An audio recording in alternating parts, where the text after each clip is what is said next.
So we just got back from getting my new tree. She is absolutely beautiful and I'm already in love with her. My super sweet sister-in-law decided to buy her for me as a birthday present, early birthday present, more than a week early. So I'm super, super grateful to her. And if you're watching, thank you so much. I love you so much. And I love my tree. It's Tuesday, and I just finished my morning routine. I'm a little nervous about today because I'm getting a bike. I haven't had a bike since I was like 10 or 11, and it was purple and pink with sparkles. So this bike will be my first adult bike. So yeah, I'm gonna feel like an official Copenhagener riding around the streets on my bike. I'm a little bit scared about it because people here in Copenhagen take bike riding really seriously. It seems like second nature to most of them. A lot of them start from childhood, riding their bikes, commuting with their bikes. I've only ever ridden my bike like up and down the streets in the suburbs in Georgia where there's barely any cars, and so I'm kind of scared. I have rented bikes here when we've come on vacation in the past or when we've had to make like quick little trips to the store, but I've avoided like the big streets and I've tried to avoid rush hour when possible. But now I'm gonna have a bike, so there's no excuse. So I've been doing some research on the different kinds of bikes available, and I like the classic bike because it has like a lower entry point, which is like how you swing your legs to get up on the bike. I need getting on and off this bike to be as easy as possible because I think that's the main thing that scares me is like when you're stopped at a stoplight on your bike and you have to quickly get back on it and ride. And the people here do it like it's breathing, like it's so easy. And that's been my main struggle is once I stop the bike, it takes me a while to get back on and balance and start it up again. So I'm gonna approach bike riding similar to what I did when I got my driver's license. I'm gonna practice in a parking lot or an abandoned road and get really comfortable. It's crazy because I drove in Atlanta for almost 10 years and Atlanta is no joke when it comes to driving. Like people drive like maniacs, and I'm more scared about riding this bike around Copenhagen than I was about driving in Atlanta. We're gonna make this happen. It's gonna be great. Let's see how this goes.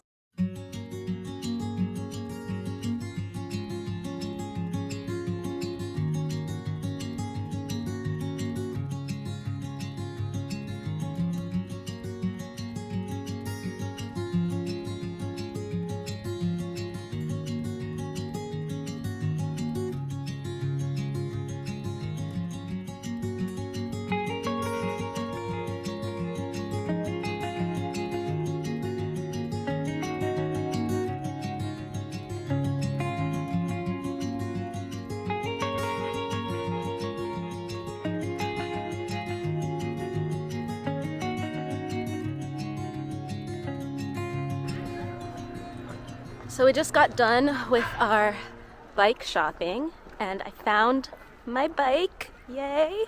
And then on the way home, we stopped into this little coffee shop, just like this random little coffee shop that looked really cute. We got this like brownie coconut thing and it was one of the most delicious baked goods I've had since I've been in Copenhagen. We also got a chai tea latte with oat milk and it was the best chai tea latte. I'm not even exaggerating. I didn't know a chai tea latte could taste so good. So highly, highly recommend stopping into that cafe. It is 53 degrees now in Copenhagen. So it's finally starting to get chilly. I feel like yesterday it was even chillier. It was in the 40s. I am trying to get cozy. I have my usual morning cup of matcha. And I have a Christmas sweater on right now. I feel like since there's no Thanksgiving here, I'm just gonna skip right into the Christmas spirit. So I think we're gonna actually try and get a Christmas tree next week and start decorating for Christmas around here. Today I am gonna spend some time practicing my Danish. I have my Danish grammar book here and my note cards that I've been making with all the different pronunciations and how to use each word in a sentence. But first, I'm gonna spend some time practicing my speaking. There's this YouTube channel that I've been using over the past 2 or 3 weeks. What is it called? It's called Learn Danish with Danish Class 101. And it's just a really good resource because the speaker says the words very clearly, first in Danish, then says it in English, and then says it really slow in Danish, and then gives you the example of the word being used in a sentence.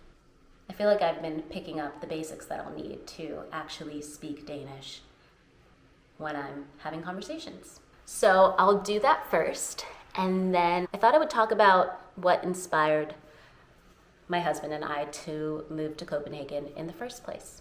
Lækker, delicious. Godt. Det smager lækkert. It tastes delicious. It tastes delicious. Vand. Then Water. water. Coffee. Coffee. Kaffe. Kaffe. Øl. Øl. Beer. Beer. Et glas vin. Et glas vin. A glass of wine. A glass of wine. Oksekød. Oksekød. Lærer i et klasseværelse. Teacher in a classroom. All right, so that was about like half an hour of practice. So I'll do another half hour a little later on today. Been committing to trying to practice my Danish for at least an hour per day. And my husband has been really good about speaking to me in either Danish or Swedish, so that helps too. So now I am going to talk to you about why I even moved to Denmark and specifically Copenhagen in the first place. So a little background on me. I'm Asada.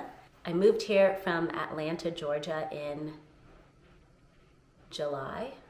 And I've been wanting to move to Copenhagen since, I think it was 2 years ago, 2 or 3 years ago that we went on vacation to actually visit my husband's family in Sweden. The following week, we went to Copenhagen right before we headed home. I'm big on energy. The energy in Copenhagen was just so right for me.